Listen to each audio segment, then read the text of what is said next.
चलिए दोस्तों, मैं देवेश कुमार पाठक एस्ट्रोलॉजर आप सभी का अपने YouTube चैनल अल्टीमेट ज्योतिष गुरु में हृदय से वंदन करता हूं। आज एक बहुत ही महत्वपूर्ण वीडियो आपको देने वाला हूं मैं। हम एस्ट्रोलॉजर लोग कैसे पता करते हैं कि अगर आपके पास सही तरह से लॉन्जिट्यूड और लैटिट्यूड्स ना हो या गलत आप भेज दे कुंडली, तो हम उनको कैसे निकाल पाते हैं, टाइम कैसे निकाल पाते हैं। मैं आपको ये आज बहुत ही महत्वपूर्ण वीडियो देने वाला हूं। ये केवल एस्ट्रोलॉजी के लिए नहीं, उन लोगों के लिए बहुत इंपॉर्टेंट है जो सिविल सर्विसेज का एग्जाम दे रहे हैं या एसएससी का दे रहे हैं, जो अक्षांश देशांतर समझना चाहते हैं। ये क्या होता है आपके कुंडली में, महत्वपूर्ण होता है ये बिंदु, और ये गलती हो जाती है तो समझ लीजिए पूरी कुंडली का जो अलग अलग प्लेसमेंट है वो गलत हो सकता है। आपका लग्न गलत हो सकता है, आपकी राशि गलत हो सकती है, और अल्टीमेटली पूरा का पूरा आपका कुंडली का विवेचन गलत हो सकता है। तो आखिर कैसे यह बनता है, क्या है? तो सबसे पहले मैं आपको बताना चाहूंगा, जो मैं आपको बता रहा हूं ये काल्पनिक रेखाएं हैं। अक्षांश और देशांतर कोई रेखाएं पड़ी हुई नहीं है पृथ्वी पर, ये इमेजिनेटिव लाइंस हैं जो सहूलियत के लिए ड्रॉ की गई हैं, केवल समझने के लिए कि हम पृथ्वी पर किस जगह की बात कर रहे हैं। क्योंकि हमारी पृथ्वी तो इलिप्टिकल है एक तरह, आप गोल कहते हो लेकिन इलिप्टिकल है, चलिए गोल भी मान लीजिए, तो भी हमें पता नहीं चलेगा कि हम पृथ्वी पर कहां हैं, हमारी लोकेशन कहां है। तो ये अक्षांश और देशांतर हमें ये बता पाते हैं कि हम कहां पे हैं, और इसके हिसाब से उस जगह पर टाइम क्या हो रहा है। यस, टाइम भी इसी से रिलेटेड है। तो प्लेस, टाइम, आपकी कुंडली में क्या क्या जरूरत पड़ती है। आपका नाम इररिलेवेंट होता है, एक ही जगह बीबी अपना नाम बता दो कोई फर्क नहीं, सी बता दो कोई फर्क नहीं, नाम से कोई फर्क नहीं। फिर काय से फर्क है, प्लेस ऑफ बर्थ बहुत जरूरी है, कहां आपका जन्म हुआ है, क्योंकि जहां आपका जन्म हुआ है उसी से लैटिट्यूड और लॉन्जिट्यूड उस पर्टिकुलर जगह से इंगित होंगे। जो मैं पढ़ाने जा रहा हूं, बताने जा रहा हूं आपको रादर, तो वो लॉन्जिट्यूड और लैटिट्यूड। फिर उसके बाद तीसरा क्या हुआ कि प्लेस ऑफ बर्थ के बाद time of birth. Yes, time फिर एक बार किससे है, टाइम फिर हमारा लॉन्जिट्यूड से संबंधित है कि कहां पे हम हैं उस समय, उस टाइम क्या हो रहा होगा। और फिर उसके बाद में जेंडर, तो जेंडर तो आप अपना बताते ही बताते हैं, तो प्लेस हो गया, जेंडर हो गया, नेम हो गया, और डेट ऑफ बर्थ। तो डेट ऑफ बर्थ क्या है, उस पर्टिकुलर दिन में जिस दिन आप पैदा हुए हैं। तो डेट ऑफ बर्थ भी चेंज हो जाता है पृथ्वी पर, हो सकता है कि एक तरफ दूसरी डेट हो तो दूसरी तरफ दूसरी हो, वो भी हमें इन्हीं से पता चलता है, लैटिट्यूड और लॉन्जिट्यूड। वो बहुत ही इंपॉर्टेंट है, इसको ध्यान से आप समझ लें कि कैसे ये वर्क करते हैं और एस्ट्रोलॉजर्स कैसे काम। हमें तो अगर आप अपना डेट ऑफ बर्थ और टाइम और वो भेजोगे तो हम आपको ये तक बता सकते हैं कि इस लोकेशन से कितने फीट दूरी पे हो। अभी आपको भी, आप भी पता कर लोगे। फीट मतलब यह है, किलोमीटर्स तो छोड़ दीजिए, हम फीट भी बता देंगे कि इतने फीट दूर आपका जन्म हुआ होगा, या इतने फीट पे आप रहे होंगे, या इतने फीट पे आप रह रहे हैं यहां से कोई पर्टिकुलर जगह से। तो ये बहुत ही इंपॉर्टेंट है। चलिए देखते हैं कैसे हम इसको करेंगे।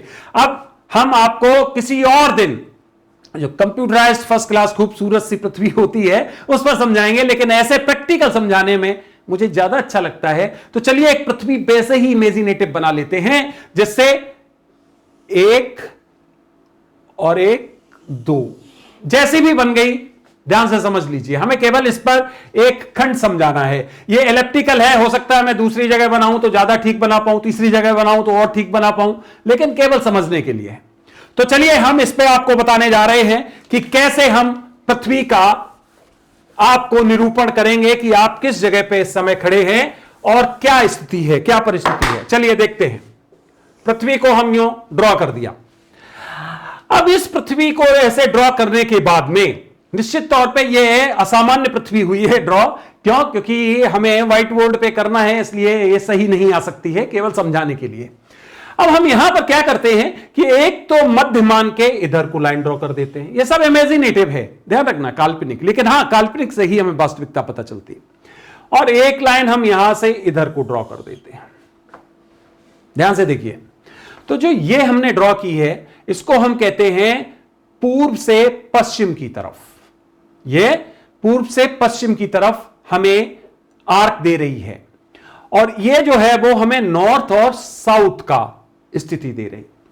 अब क्या होगा कि जैसे आप ये देख रहे हो कि ये आपस में ये जुड़े हुए हैं, सेमी सर्कल जिनको कहते हो, अर्धवृत्त, और फिर पूरा वृत्त बन गया ये। ऐसे ही इसमें वृत्त बने होते हैं। अब जैसे ये जो आप लास्ट देख रहे हो, ये 180 और 180,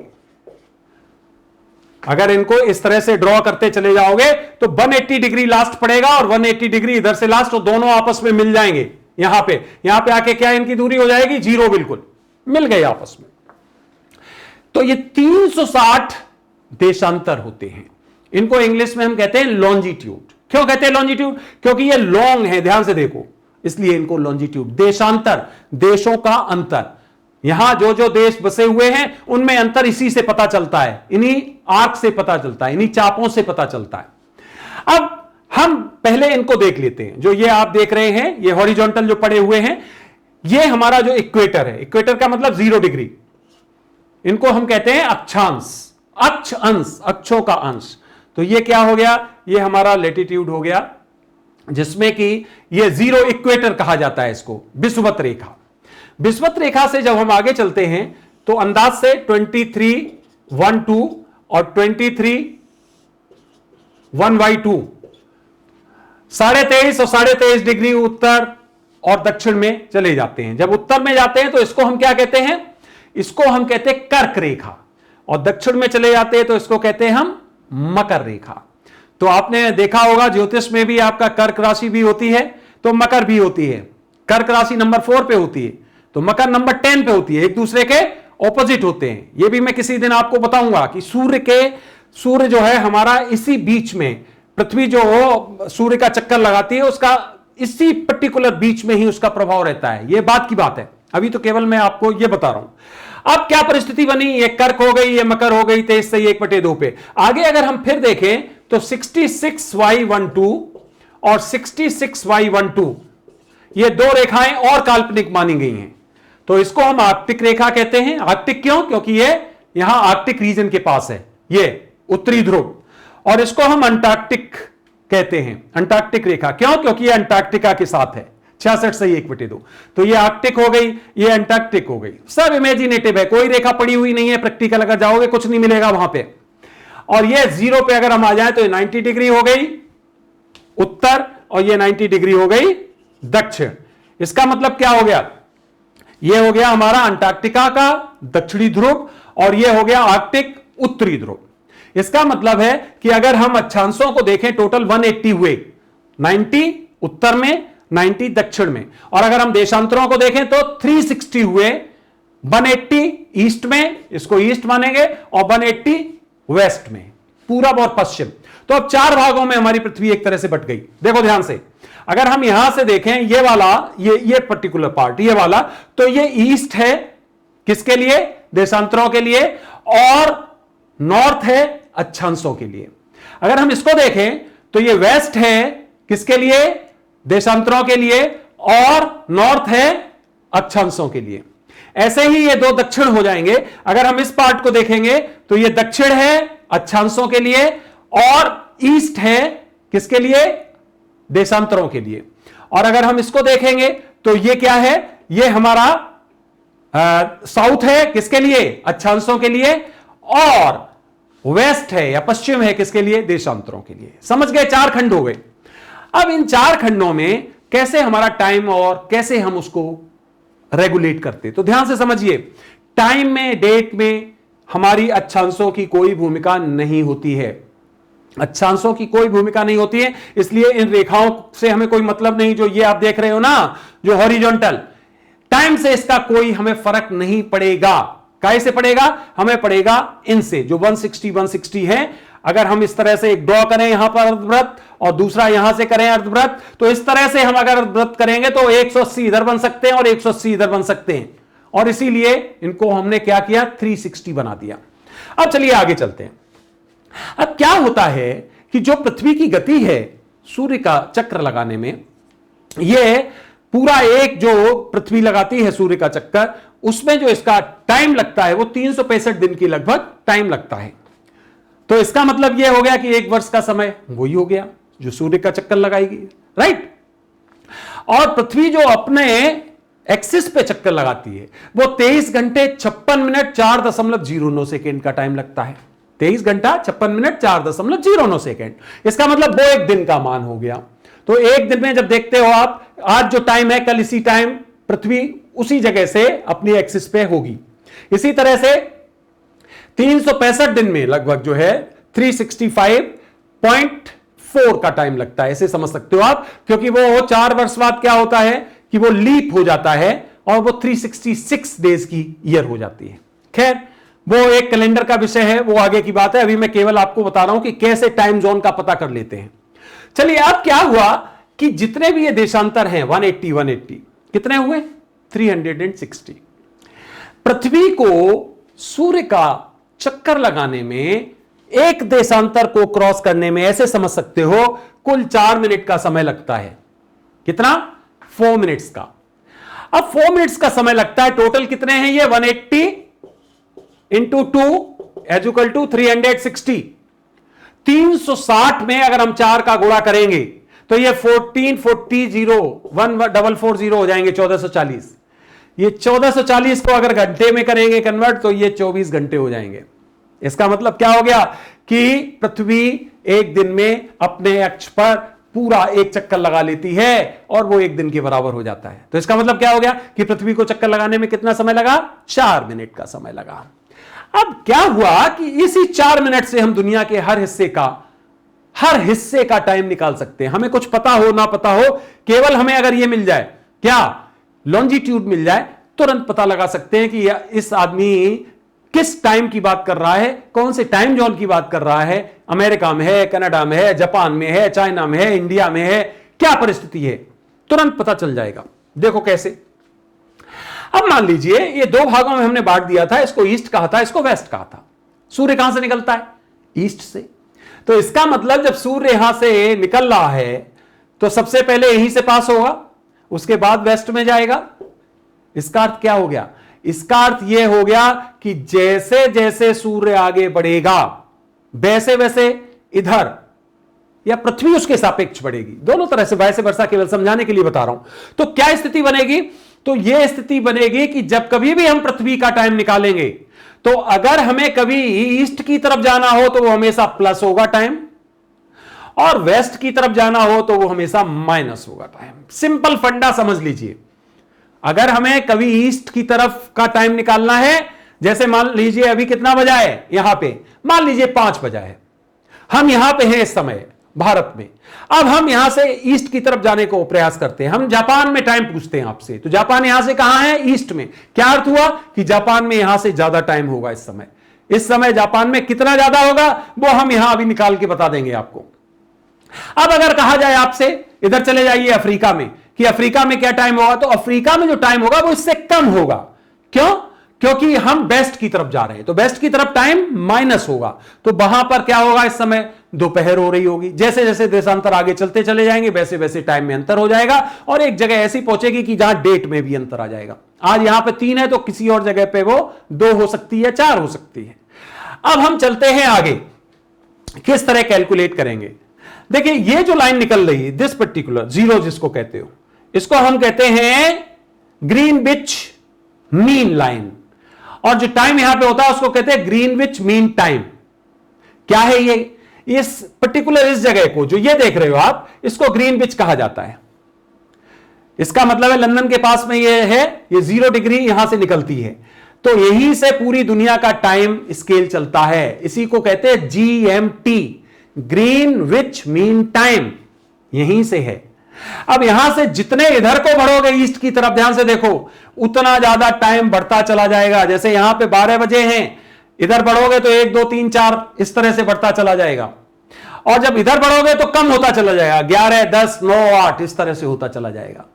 तो इसका अर्थ क्या हो गया कि जैसे जैसे कोई भी पॉइंट ले लो पृथ्वी का, अगर आप ईस्ट की तरफ बढ़ोगे तो टाइम बढ़ेगा, वेस्ट की तरफ बढ़ोगे तो टाइम कम होगा। अब इतना जब आप समझ गए तो आप क्वेश्चन उठता है कितना कम होगा।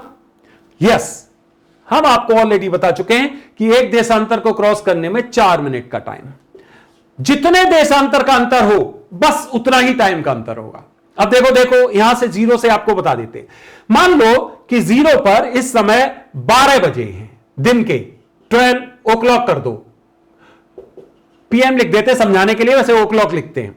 12 बजे हैं दोपहर के मान लीजिए, और आपसे पूछा जाए कि तो फिर हमें यह बताओ कि 15 ईस्ट में इस समय क्या बजेगा, 15 डिग्री लॉन्जिट्यूड ईस्ट में, देखो 15 डिग्री क्या बज, तो अब क्या देखा आपने कि 15 डिग्री है, 1 डिग्री में 4 मिनट बताया था आपको उसका वैल्यू, तो 15 क्या हुआ, 60 हुआ कि नहीं हुआ, 15 चौक 60, 60 मिनट का अंतर होगा। अब 60 कैसा होगा, प्लस होगा, कितना बजा होगा, 1 बजा होगा, यहां पे क्लियर हो गया। अब अगर आपसे पूछ लिया जाए तो बताओ 15 डिग्री वेस्ट में क्या होगा, अगर हम इस जगह पे ले लें, ये वेस्ट हो गया, तो आप 15 का फिर इंटू 4 करेंगे तो कितना हो गया, फिर 1 घंटा ही हो गया, लेकिन 1 घंटा अब क्या होगा, अब माइनस हो जाएगा, क्योंकि क्या देखा आपने यहां पे माइनस लिखा हुआ है, जितने आप वेस्ट में जाओगे उतना माइनस लिखा जाएगा। तो अब आप समझ गए होंगे कि टाइमलाइन हम इसी तरह से यहां से पता कर लेते हैं। अब आपके दिमाग में क्वेश्चन उठ रहा होगा, अभी टाइम पे हम दोबारा लौट के आएंगे, आपके दिमाग में उठ रहा होगा कि ये कह रहे थे कि फीट भी पता कर लेंगे, फीट कैसे पता कर लेंगे। यस, इनकी और इनकी दोनों की अलग अलग दूरियां निश्चित हैं। जैसे कि अगर हम सबसे पहले मान लो लैटिट्यूड की ले लें, इनकी ले लें, तो एक पर्टिकुलर लैटिट्यूड में 1 डिग्री में 69 माइल्स होते हैं, कितने, 69 माइल्स।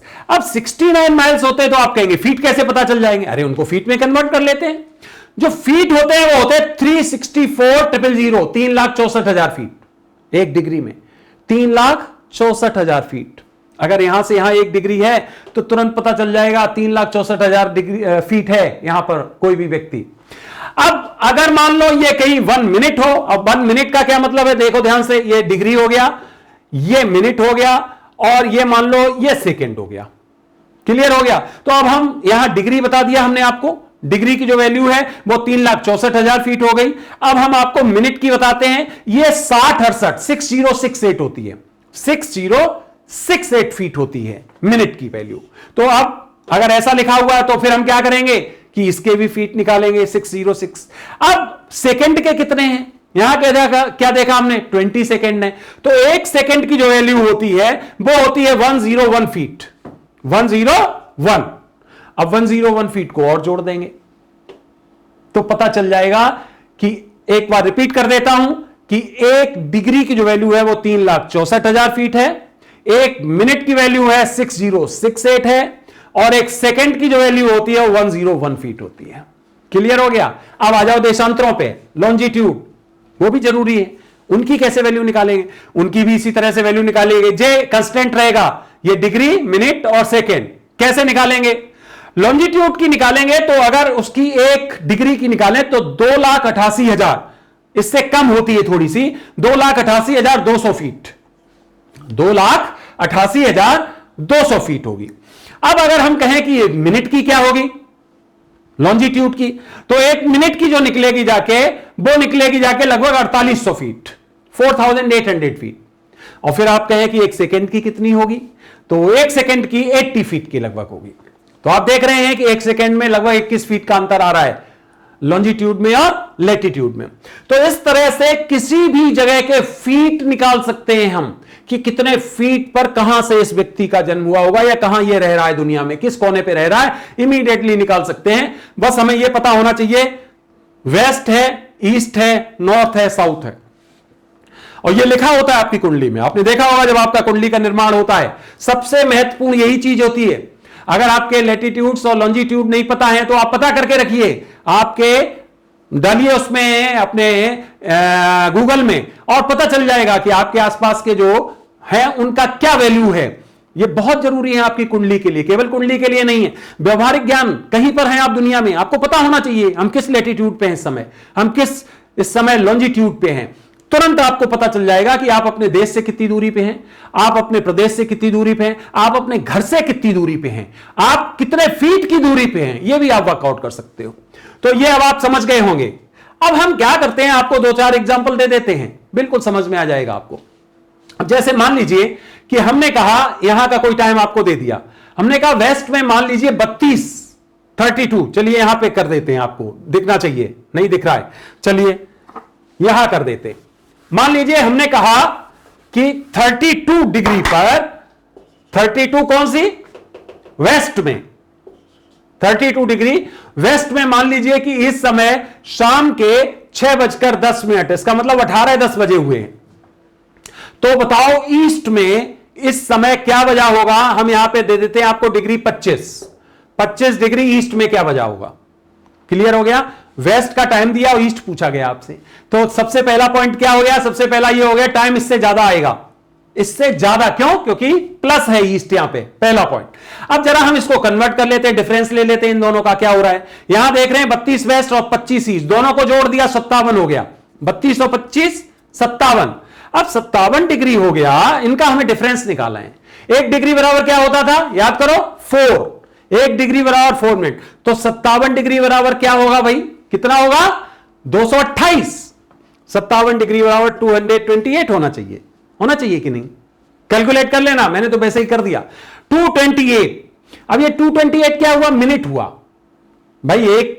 एक डिग्री में 4 मिनट, तो 57 में 228 मिनट ही तो हुए। अब 228 को क्या करेंगे? 60 से विभाजित कर देंगे। क्यों? क्योंकि एक घंटे में 60 मिनट होते, तभी तो घंटे निकलेंगे। तो हमने जैसे ही इसे 60 से विभाजित किया तो ये क्या हो गया कि 3 घंटे आ गए पूरे पूरे, और साथ ही साथ 48 मिनट आ गए। 3 घंटे 48 मिनट, 3 घंटे 48 मिनट का टाइम आ गया। अभी 3 घंटे 48 मिनट का क्या करोगे? 3 घंटे 48 मिनट का हमने ईस्ट पूछा है तो जोड़ोगे ना, क्योंकि टाइम बढ़ेगा, तो यहां जोड़ दो। 3 घंटे जोड़े तो यहां 21 हो गए, और 48 में 10 जोड़े तो 58 हो गए। तो क्या देखा आपने कि 21 बज के और 58 मिनट टाइम रहा होगा इस डिग्री पे जो मैंने पूछी थी 25 ईस्ट में। इस तरह से कोई भी डिग्री दुनिया की निकाल सकते हो। अगर आपका ईस्ट दिया हो, वेस्ट पूछा गया हो तो टाइम कम होगा, वेस्ट दिया हो, ईस्ट पूछा हो तो टाइम ज्यादा होगा। और आप लैटिट्यूड और लॉन्जिट्यूड दोनों ही दिए होते हैं आपकी कुंडली में, उनसे आप इमीडिएटली पता कर सकते हो। मेरे सामने तो कई बार कुंडली आती है तो मेरे सामने कुछ नहीं अगर है, मान लीजिए ऐसा ही बैठा हूं, और जैसे ही आती है तो उससे बगैर वर्कआउट किए सब कुछ पता चल जाता है कि यह बंदा कहां पे पैदा हुआ होगा, इस समय इसकी लोकेशन कहां है। इवन बताया आपको कि इवन फीट तक मैं वर्कआउट कर लेता हूं कि आप इस समय कहां से बोल रहे हो, आपकी क्या लोकेशन है इस समय। तो यह बहुत ही इंपॉर्टेंट, एक बहुत ही इंपॉर्टेंट डिमार्केशन है, ध्यान रखिए। 2-3 तरह से इसको समझा जाता है। जियोसेंट्रिक होता है, फिर एस्ट्रोनॉमिकल होता है, अलग अलग तरह से इसको समझा जाता है। ज्योग्राफिकल होता है, लेकिन ज्यादातर जो प्रयोग किया जाता है, जो मैंने आपको पढ़ाया है, यह जियोसेंट्रिक। बहुत ज्यादा अंतर नहीं होता है इनमें आपस में। जियोसेंट्रिक जो होता है वो सब जगह ऑलमोस्ट एप्लीकेबल होता है। यह अक्षांश और देशांतर हर कंपटीशन में भी पूछा जाता है, जरूरी होता है। अगर आपको ये सब कुछ समझ आ गया हो तो बस एक फंडा याद रखो, 4 डिग्री का अंतर, वेस्ट में चलो तो माइनस, ईस्ट में चलो तो प्लस। जितने का अंतर हो जोड़ दो या घटा दो, आपका टाइम निकल आएगा। प्लेस, आप प्लेस से भी पता कर सकते हैं क्या लोकेशन है, कहां पे है, कितनी दूरी पर है, सब कुछ पता कर सकते हैं। और वो भी मैंने बता दिया, एक लैटिट्यूड अगर है तो इस लैटिट्यूड में 69 माइल्स होते हैं, फीट बता ही चुका हूं 69, और जो अगर ऐसे देखोगे तो इसमें लगभग 54.6 माइल्स होते हैं। तो इसका मतलब यह कि जो हमारे ये हैं लॉन्जिट्यूड, इनका जो दूरी होता है, वैल्यू होता है, वो कम होता है इन कंपैरिजन टू हमारे जो लैटिट्यूड्स होते हैं। तो आप समझ गए होंगे, मुझे लगता है पूरा यह टॉपिक आप समझ गए होंगे, इसका महत्व भी समझ गए होंगे। आप जब भी अपनी कुंडली बनवाएं, ये 5 चीजें हमेशा ख्याल रखें। नाम एक बार बता दिया, अगर दूसरा भी लिख देंगे तो कोई फर्क नहीं पड़ता है। Name makes no difference in astrological calculation. यह केवल तभी महत्वपूर्ण होता है जब हम अपनी नंबर सिस्टम से निकालें, क्योंकि उसको नंबर को 9 से हमें डाइल्यूट करना पड़ता है और फिर जो आता है हमारा नंबर, उससे वर्कआउट किया जाता है। अदरवाइज इसमें इस चार्ट बनाने में नाम का कोई मतलब नहीं। फिर उसके बाद नंबर 2 आपका जेंडर क्या है, वो जरूरी है, वो देना है। तीसरा क्या जरूरी है? तीसरा आपका टाइम जरूरी है। चौथा डेट, और 5वां महत्वपूर्ण वर्थ, और तीनों लास्ट के जो है वो आपके इस पर्टिकुलर टॉपिक को बिलोंग करते हैं।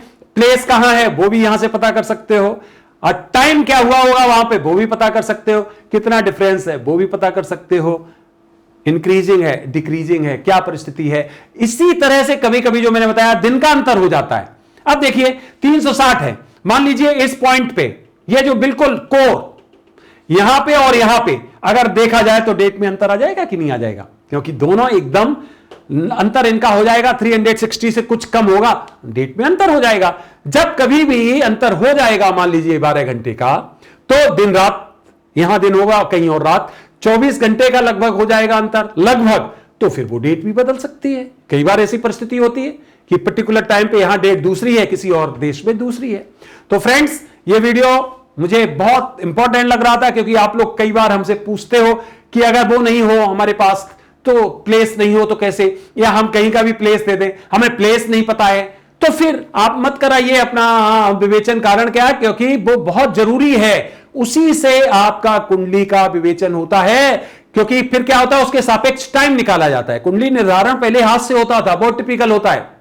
मैं तो बहुत कोशिश की थी, बहुत बनाई थी हाथ से, लेकिन वो इतना टायरिंग होता है कि आप लगातार, पता चला 2.5 दिन में एक हाथ से बना पाते हो, क्योंकि सब कैलकुलेशन हाथ से करनी पड़ती है, बहुत ज्यादा होता है। अब तो कंप्यूटर से हो जाता है, लेकिन ये चीजें अगर नहीं है तो आप बना ही नहीं सकते हो। उसी आधार पे फिर क्या है, डिफरेंस ऑफ टाइम निकाला जाता है और तब मानक निकाला जाता है। ठीक है ना, कि उस पर्टिकुलर जगह पर जहां पैदा हुए थे वहां का हम क्या निकालें, जिसको मीन कहते हैं, और तब हम उसको वर्कआउट करते थे।